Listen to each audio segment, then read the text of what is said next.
Hello friend, this is Pooja. Welcome to Vrinda classes. तो आज हम बात करेंगे साइंस के एमसीक्यूज़ की, जो कि फ़िज़िक्स से रिलेटेड है। तो हम यूनिट चैप्टर को यहाँ पे कवर करने की कोशिश करेंगे। डिफरेंट जो टर्म्स हैं उसके यूनिट क्या क्या रहेंगे, तो वो आज हम लोग इस वीडियो में बात करने वाले हैं। तो चलिए वीडियो स्टार्ट करते हैं। चैनल पे फर्स्ट टाइम है तो चैनल को सब्सक्राइब करके बेल आइकन प्रेस कर दीजिएगा। क्वेश्चन नंबर 1 है हमारा, कार का मात्रक क्या है। कार यानी कि वर्क का मात्रक यहाँ पे क्या है। तो ऑप्शन 1 जूल है, बी न्यूटन है, 3 वॉट है, 4 टाइन है। तो आप लोग इसमें से चूज़ कर सकते हैं कौन सा कार का मात्रक है। तो कार का मात्रक जूल है, ये आपको ध्यान रखना है। और यहाँ पे न्यूटन जो है ये फोर्स का यूनिट है, ठीक। डाइन भी फोर्स का ही यूनिट है। डाइन जो है वो सीजीएस यूनिट है। जहाँ अगर बात करें न्यूटन की, तो न्यूटन कैसा यूनिट है, फोर्स का एसआई यूनिट है, ठीक। एक क्वेश्चन और बनता है यहाँ से, एक न्यूटन में 10⁵ डाइन होते हैं, ये भी आपको ध्यान रखना है। जूल एसआई यूनिट है वर्क का। और सीजीएस यूनिट क्या होता है ये भी आपको जानना ज़रूरी है। सीजीएस यूनिट अर्ग होता है। तो एक जूल में कितने अर्ग होते हैं, एक जूल में 10⁷ अर्ग होते हैं, ये आपको ध्यान रखना है, ठीक। नेक्स्ट क्वेश्चन डिस्कस कर लेते हैं।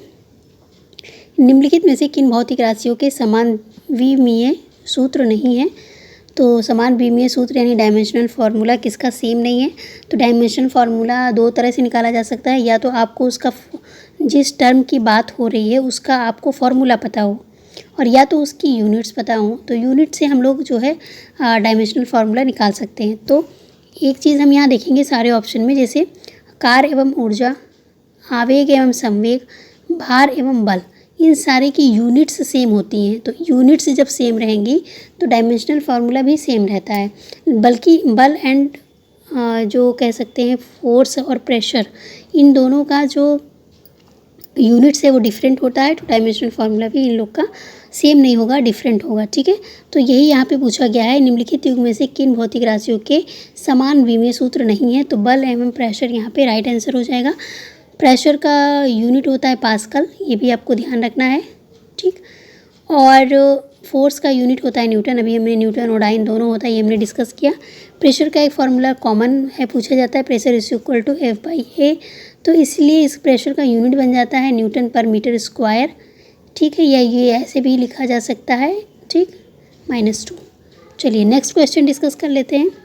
क्रिकेट का खिलाड़ी तेज़ी से आती हुई बॉल को क्यों आने हाथ को पीछे खींचकर पकड़ता है, ऐसा योग क्यों करता है। क्योंकि हम देखते हैं मोशन के दो स्टेट ऑफ रेस्ट होते हैं और स्टेट ऑफ मोशन होती हैं, दो अवस्थाएं होती हैं। तो वो बॉल को जो है वो रेस्ट मोशन में लाने की कोशिश करता है। तो ऑप्शन नंबर 1 यहाँ पे राइट आंसर है। बॉल विश्राम की स्थिति में आ सकता है, इसलिए वो अपना हाथ पीछे खींचता है ताकि उसको चोट ना लगे। ऐसा करने के पीछे यही रीज़न होता है, ठीक है। नेक्स्ट क्वेश्चन डिस्कस कर लेते हैं।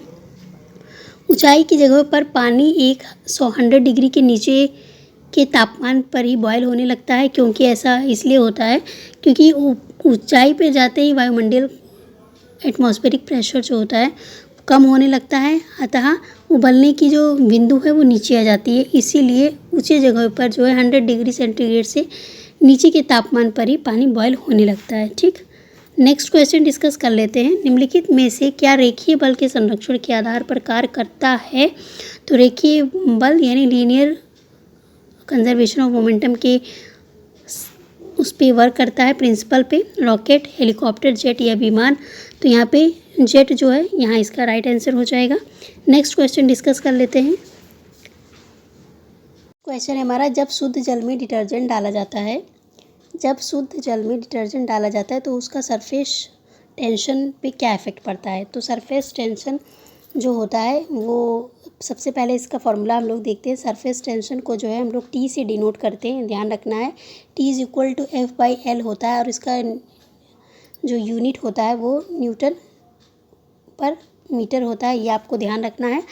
अगर जो लिक्विड है उसके सरफेस पे एकांकी वृद्धि के लिए कोई वर्क किया जाता है तो उस पर जो सरफेस टेंशन लगता है वो उस क्षेत्रफल के बराबर होता है। ऐसी दिशा में, ऐसे कंडीशन में जो सरफेस टेंशन का यूनिट हो जाता है वो क्या हो जाता है, जूल पर मीटर स्क्वायर हो जाता है। जब जो है सरफेस एरिया और जो वहाँ पे क्षेत्रफल पे जो वृद्धि किया जाता है वो बराबर होता है। तो ऐसी कंडीशन में सरफेस टेंशन का जो यूनिट होता है जूल पर मीटर स्क्वायर होता है, अदरवाइज न्यूटन पर मीटर जो होता है इसका यूनिट होता है। ठीक, जब शुद्ध जल में डिटर्जेंट डालेंगे तो पृष्ठ तनाव घट जाएगा क्योंकि डेंसिटी बढ़ जाएगी, डेंसिटी बढ़ता है तो पृष्ठ तनाव घट जाता है, ये ध्यान रखना है। दूसरी बात, एक क्वेश्चन और बहुत ही ज़्यादा पूछा जाता है कि जब यहाँ डिटर्जेंट डालने की बात की गई है, अगर यहाँ पे नमक डालने की बात की जाती तो नमक क्या है, नमक पूरी तरह जो है वो जल में डिज़ोल्व हो जाता है। तो ऐसा कोई सॉल्यूट जो सॉल्वेंट में पूरी तरह से डिज़ोल्व हो जाए तो उस टाइम पे जो सरफेस टेंशन होता है वो घटता नहीं है, वो बढ़ जाता है। तो इस चीज़ को हमको ध्यान रखना है कि जब कोई चीज़ जो है वो सॉल्यूट, जब कोई भी सॉल्यूट जब हम सॉल्वेंट में मिक्स करते हैं यानी वाटर में मिक्स करते हैं तो जब पूरी तरह घुल जाता है तो उसका सरफेस टेंशन बढ़ जाता है, लेकिन जब पूरी तरह घुल कर और उसका डेंसिटी इंक्रीज़ कर देता है तो उस टाइम जो होता है पृष्ठ तनाव जो होता है वो घट जाता है। तो ऑप्शन नंबर बी यहाँ पे हमारा राइट आंसर हो जाएगा। ये 2-3 पॉइंट्स आपको ध्यान रखने हैं। टेम्परेचर, एक और पॉइंट, टेम्परेचर जब भी इंक्रीज़ होता है पृष्ठ तनाव कम हो जाता है। तो टेम्परेचर के ये इन्वर्सली प्रोपोर्शनल है, ये कह सकते हैं पहली बात। और एक क्रिटिकल टेम्परेचर होता है, क्रिटिकल टेम्परेचर पे जो हमारा सरफेस टेंशन है वो क्या हो जाता है, ज़ीरो हो जाता है। तो बहुत बार ये पूछा जा सकता है आपसे। चलिए नेक्स्ट डिस्कस कर लेते हैं, बहुत ज़्यादा किसी टॉपिक पे घुसने की कोशिश नहीं करेंगे, ठीक है। चलिए, पास्कल किसकी इकाई है, तो पास्कल मैंने अभी थोड़ी देर पहले डिस्कस किया कि प्रेशर की इकाई जो है पास्कल है। Pressure is equal to F by ये होता है, न्यूटन पर मीटर स्क्वायर इसकी यूनिट होती है, ठीक है। नेक्स्ट क्वेश्चन है, क्वेश्चन नंबर 8 है, निम्नलिखित कथनों में से कौन सा एक सही नहीं है। किसी भी पिंड का भार भिन्न भिन्न ग्रहों पर भिन्न भिन्न होता है। तो वेट यानी वेट की बात हो रही है, तो कौन सा सही नहीं है पूछा है, तो ये तो सही है। किसी भी पिंड का मास जो है पृथ्वी पर, चंद्रमा पर और रिक्त आकाश में समान होता है, तो ये बात सही है। लेकिन पूछा है कौन सा सही नहीं है, क्योंकि मास हर जगह सेम होता है किसी भी चीज़ का और वेट जो है वो अलग होता है, ठीक। नेक्स्ट पॉइंट डिस्कस कर लेते हैं। किसी भी पिंड यानी वस्तु का भारहीनता की स्थिति पर उस पर लगने वाला गुरुत्वाकर्षण के प्रति संतुलित होने पर होती है, ये भी हमारा राइट आंसर मतलब सही है, सही पॉइंट है। पृथ्वी की सतह पर समुद्र तल पर किसी भी पिंड का भार और द्रव्यमान समान रहता है, तो यही ऑप्शन हमारा यहाँ पे सही नहीं बन रहा है, क्योंकि भार अलग अलग होता है डिफरेंट डिफरेंट जगह पर, मास तो समान होता है। ऑप्शन नंबर डी यहाँ पे राइट आंसर हो जाएगा। नेक्स्ट क्वेश्चन है, निम्नलिखित में से कौन सी मात्रा जड़त्व का माप है, जड़त्व यानी इनर्शिया का माप है। तो इनर्शिया का माप जो है वो हम मास से जो है उसको मापते हैं, ठीक है। तो ऑप्शन नंबर सी यहाँ पे राइट आंसर हो जाएगा क्वेश्चन नंबर 9 के लिए, ठीक। नेक्स्ट क्वेश्चन डिस्कस कर लेते हैं।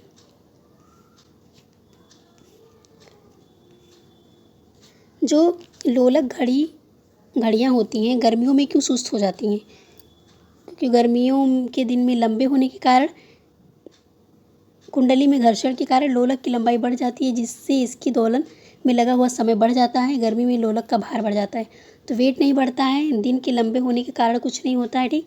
लोलक की लंबाई जो होती है गर्मियों में बढ़ जाती है, जिससे जो है इनकी दोलन का समय बढ़ जाता है, इसीलिए घड़ियाँ जो होती हैं वो गर्मियों में सुस्त हो जाती हैं। तो ऑप्शन नंबर 3 यहाँ पे राइट आंसर है। और नेक्स्ट क्वेश्चन डिस्कस कर लेते हैं। नेक्स्ट क्वेश्चन है हमारा 11 नंबर का क्वेश्चन है। अगर आपको स्पीड स्लो लगे तो आप स्पीड को बढ़ा के देख लीजिएगा, और ज़्यादा लगे तो कम करके देख लीजिएगा। ये मैं अपनी सुविधा के अनुसार जो है बोलती हूँ, स्लो फास्ट कभी कभी, तो ये आप स्पीड अपने अकॉर्डिंग मैनेज कर सकते हैं, इसका ऑप्शन रहता ही है। चलिए नेक्स्ट क्वेश्चन डिस्कस कर लेते हैं। पानी में भरे गिलास में बर्फ़ का एक टुकड़ा तैर रहा है, टुकड़ा जब पिघल जाएगा तो गिलास में पानी का जल का स्तर क्या हो जाएगा। क्या जल का स्तर बढ़ जाता है, घट जाता है या अपरिवर्तित रहता है, कोई बदलाव नहीं होता है। तो इसका कमेंट सेक्शन में आप लोग आंसर दीजिए, अगर आपको आता है, नहीं आता है तो हम यहाँ डिस्कस कर ले रहे हैं। जब किसी भी गिलास में बर्फ़ का टुकड़ा डाला जाता है तो वो अपने डेंसिटी के बराबर, अपने वॉल्यूम के बराबर पानी को हटा देता है, ये रूल होता है। तो जब वो पिघल रहा है तो उतना ही पानी जो है होता है वो उसमें डिज़ोल्व होगा, तो इसीलिए उसका जो क्वांटिटी रहता है वो अपरिवर्तित रहता है। जब बर्फ़ का टुकड़ा पिघलेगा तो अपने बराबर जगह एरिया वो कवर कर लेगा। तो ऑप्शन नंबर सी यहाँ पे राइट आंसर हो जाएगा। एक थर्मामीटर जो 2000 डिग्री सेंटीग्रेड मापन हेतु उपयुक्त हो वह क्या होता है, तो जो हाई टेम्परेचर को मापने के लिए जो थर्मामीटर यूज़ होता है उसको पायरोमीटर कहते हैं, ये ध्यान रखना है। तो ऑप्शन नंबर सी यहाँ पे राइट आंसर हो जाएगा। नेक्स्ट क्वेश्चन डिस्कस कर लेते हैं। ध्वनि या ध्वनि प्रदूषण मापा जाता है, तो ध्वनि प्रदूषण जो होता है वो डेसिबल में मापा जाता है, ये ध्यान रखना है। ठीक, नेक्स्ट क्वेश्चन डिस्कस कर लेते हैं। तो इस वाले क्वेश्चन को हम थोड़ा डिस्कस करते हैं। किसी अपारदर्शी वस्तु का रंग उस रंग के कारण होता है जिसे वह परिवर्तित करता है। तो यहाँ पे इसका एक्सप्लेनेशन थोड़ा सा हम देखते हैं। किसी अपारदर्शी वस्तु का रंग निर्धारण उस वस्तु के द्वारा परिवर्तित किए गए प्रकाश के रंग के द्वारा होता है। अर्थात कोई वस्तु जो सूर्य के साथ रंगों के प्रकाश में जिस रंग को सबसे अधिक परिवर्तित करती है, वस्तु जो होता है वो उसी रंग का हो जाता है। इसीलिए नीले रंग के प्रकाश का प्रकीर्णन सबसे सर्वाधिक होने के कारण हमको आकाश जो है वो नीला दिखाई देता है। तो इसके पीछे यही रीज़न है। प्रकाश का अवशोषण हो जाने पर वस्तुएं हमें काली दिखाई देती हैं। जब अवशोषण होगा तो काली दिखाई देंगी, और जब प्रकाश का प्रवर्तन होगा तो वस्तुएं जिस रंग की होती हैं हमको उसी जिस रंग का प्रकीर्णन सबसे ज़्यादा करेंगे उसी रंग की हमको दिखाई देती हैं। तो आकाश नीला दिखाई देने के पीछे का रीज़न यही होता है। चलिए बहुत ज़्यादा डिस्कशन नहीं करते हैं, वीडियो लंबी हो जाएगी। नेक्स्ट क्वेश्चन डिस्कस कर लेते हैं। दूरबीन का आविष्कार किसने किया था? तो गैलीलियो ने जो है वो दूरबीन का आविष्कार किया था। तो इसके लिए गैलीलियो हमारा राइट आंसर हो जाए। नेक्स्ट क्वेश्चन डिस्कस कर लेते हैं। निम्नलिखित में से कौन सा अर्धचालक है? अर्धचालक नहीं है, ठीक है। तो सिलिकॉन, जर्मेनियम, गैलियम आर्सेनाइड, ये तीनों जो होते हैं ये सेमीकंडक्टर हैं, जबकि क्वार्ट्ज जो है होता है वो सेमीकंडक्टर नहीं है, ये हमको ध्यान रखना है। चलिए, तो ऑप्शन नंबर सी इसके लिए राइट आंसर हो जाएगा, ये अर्धचालक नहीं है। ठीक, नेक्स्ट क्वेश्चन डिस्कस करते हैं। वायु की गति निम्नलिखित में से किसके द्वारा मापी जाती है? तो वायु की जो गति होती है उसको हम लोग एनीमोमीटर से मेज़र करते हैं, तो इसको हमको ध्यान रखना है। ऑप्शन नंबर 2 यहाँ पे राइट आंसर हो जाएगा। नेक्स्ट क्वेश्चन डिस्कस कर लेते हैं। क्वेश्चन नंबर 2 नेक्स्ट है, प्रकाश वर्ष किसका मात्रक है? तो ये प्रकाश वर्ष दूरी का मात्रक है। तो ये हमने कई क्वेश्चन में डिस्कस किया हुआ है। तो डिस्टेंस यानी दूरी का जो है मात्रक है प्रकाश वर्ष, ये हमको ध्यान रखना है। और सबसे दूरी की सबसे बड़ी यूनिट क्या है? पारसेक है, ये भी याद कर रखना है हम लोग को, ठीक है, पारसेक। और एक लाइट ईयर में 9.46 इंटू 10⁻15 मीटर जो होता है। और पारसेक की बात किया जाए तो एक पारसेक में कितने लाइट ईयर होते हैं? तो एक पारसेक में जो होता है 3.26 लाइट ईयर होते हैं, या कह सकते हैं 3.08 इंटू 10⁻16 मीटर, ये हमको ध्यान रखना है, ठीक है। नेक्स्ट क्वेश्चन डिस्कस कर लेते हैं। एक खगोलीय इकाई किससे संबंधित है? खगोलीय इकाई जो होता है सूर्य एवं पृथ्वी के बीच दूरी, चंद्रमा एवं पृथ्वी के बीच दूरी, या सूर्य एवं चंद्रमा के बीच दूरी। तो खगोलीय इकाई जो होती है वो सूर्य और पृथ्वी के बीच की दूरी से संबंधित होती है, ठीक है। नेक्स्ट क्वेश्चन है हमारा, फोर्स किसका गुणनफल है? तो फोर्स जो होता है न्यूटन का सेकेंड लॉ है, force is equal to M A, यानी मास और एक्सीलरेशन का गुणनफल है। तो यहाँ पर फोर्स, मास और एक्सीलरेशन आपको जहाँ दिख रहा है, यानी ऑप्शन नंबर 2 द्रव्यमान और त्वरण का जो है वो क्या है? वो गुणनफल है। तो ये हमको ध्यान रखना है। और नेक्स्ट क्वेश्चन डिस्कस कर लेते हैं। और अगर यहाँ पे यूनिट की बात की जाए, फोर्स की यूनिट क्या होती है? तो फोर्स की यूनिट न्यूटन होती है, ये भी हमको ध्यान रखना है। और ये एक जो होती है वो सदिश राशि है, जिसको कह सकते हैं अदिश सदिश राशि, आपको पता है, जबकि मास कैसी राशि? अदिश राशि है, ठीक है। तो ये भी ध्यान रखना है। अदिश राशि का मतलब स्केलर क्वांटिटी, और सदिश राशि यानी वेक्टर क्वांटिटी। तो जो फोर्स है हमारा यानी बल, वो सदिश राशि है, ये ध्यान रखना है। न्यूटन के सेकेंड लॉ से ये फॉर्मूला डिराइव हुआ है, जबकि जो बल की फोर्स की परिभाषा है यानी कि डेफिनेशन है वो न्यूटन के फर्स्ट लॉ से हमको मिलता है, ठीक है। तो ये भी ध्यान रखना है, दोनों में बहुत डिफरेंस है। जो फोर्स का डेफिनेशन है वो फर्स्ट लॉ से, और force is equal to M A का जो कंसेप्ट है वो सेकेंड लॉ से हमको मिलता है। नेक्स्ट है, डिस्कस करते हैं। साबुन के बुलबुले के अंदर का दाब कैसा होता है? तो वायुमंडलीय दाब से अधिक होता है, वायुमंडलीय दाब से कम होता है, वायुमंडलीय दाब के बराबर होता है, या वायुमंडलीय दाब का आधा होता है। साबुन के बुलबुले के अंदर का जो प्रेशर होता है तो वायुमंडलीय दाब से अधिक होता है। यहाँ इसका एक्सप्लेनेशन थोड़ा सा देख लेते हैं कि जो साबुन के बुलबुले का अंदर का जो दाब होता है वो एटमॉस्फेरिक प्रेशर से अधिक होता है। साबुन के घोल के बुलबुले के अंदर दाब अधिक साबुन के घोल का पृष्ठ तनाव पर तथा साबुन के बुलबुले की त्रिज्या पर डिपेंड करती है। तो सरफेस टेंशन का हमने डिस्कस किया था। सरफेस टेंशन को टी से डिनोट करते हैं। T is equal to F/L होता है। तो ये कहीं ना कहीं जो होता है वो रेडियस पे डिपेंड करता है, यानी जो लेंथ होता है उस पर भी डिपेंड करता है। लेकिन एटमॉस्फेरिक प्रेशर का जो आंसर है वो अधिक होगा। साबुन के बुलबुले के अंदर का दाब जो होता है वो एटमॉस्फेरिक प्रेशर से अधिक होता है, ये भी ध्यान रखना है। जब एक पत्थर को चांद की सतह पर पृथ्वी पर लाया जाता है तो इसका द्रव्यमान बदल जाता है। इसका भार बदल जाएगा परंतु द्रव्यमान नहीं। भार और द्रव्यमान दोनों बदल जाएंगे, ना द्रव्यमान और ना ही भार बदलेंगे। तो वेट और मास का कंसेप्ट हमने पढ़ा था। तो मास का कंसेप्ट है कि किसी भी चीज़ का जो मास होता है वो चेंज नहीं होता है, बल्कि जो वेट है वो चेंज हो जाएगा। तो भार बदल जाएगा परंतु द्रव्यमान नहीं। ठीक है, ऑप्शन नंबर 2 यहाँ पे राइट आंसर है। नेक्स्ट है, अंतरिक्ष यात्री अंतरिक्ष में सीधे खड़े नहीं रह सकते क्योंकि गुरुत्व नहीं होता है। वायुमंडल में शून्यता बल बहुत तीव्र होता है। सौर वायु ऊपर की ओर बल लगाती है, वायुमंडल दाब बहुत कम होता है। तो सीधे खड़े नहीं हो सकते क्योंकि वहाँ ग्रेविटी नहीं है, गुरुत्व नहीं है, ग्रेविटेशनल फोर्स वहाँ पे नहीं है। तो इसके लिए राइट आंसर हो जाएगा हमारा option number 1। Next question discuss कर लेते हैं। एक 1 kg पर सेंटीमीटर स्क्वायर जो होता है वो किसके समतुल्य है, इसको यहाँ पे डिस्कस करना है, इसको आपको बताना है यहाँ पे। तो यहाँ पे ऑप्शन नंबर बी हमारा राइट आंसर हो जाएगा, क्योंकि प्रेशर का यूनिट हमको पता है, प्रेशर का फॉर्मूला P = F/A होता है। यानी ये जो है 1 kg और ये सेंटीमीटर स्क्वायर, यानी अगर ये सेंटीमीटर में है तो ये ग्राम में रहेगा, और ये ग्राम में है तो ये सेंटीमीटर में रहेगा। तो सेंटीमीटर स्क्वायर, जैसा कि हमको फॉर्मूला पता है, kg पर सेंटीमीटर स्क्वायर जो होता है वो एक बार के जो होता है वो समतुल्य होगा। ऑप्शन नंबर 2 यहाँ पे राइट आंसर हो जाएगा। नेक्स्ट क्वेश्चन को डिस्कस कर लेते हैं।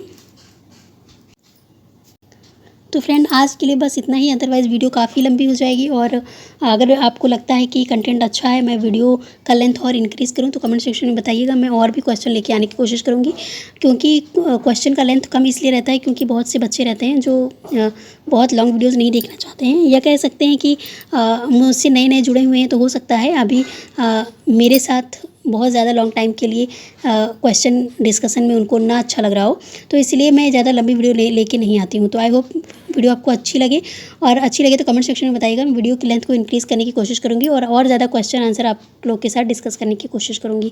तो आज के लिए बस इतना ही। वीडियो अच्छी लगी हो तो लाइक शेयर करिएगा, पास वाले बेल आइकन को प्रेस कर दीजिए, जिससे कि नेक्स्ट वीडियोज़ की नोटिफिकेशन आप सब तक इसलिए मिल जाए। तब तक के लिए bye bye, take care, thank you guys, thank you for watching Vrinda classes.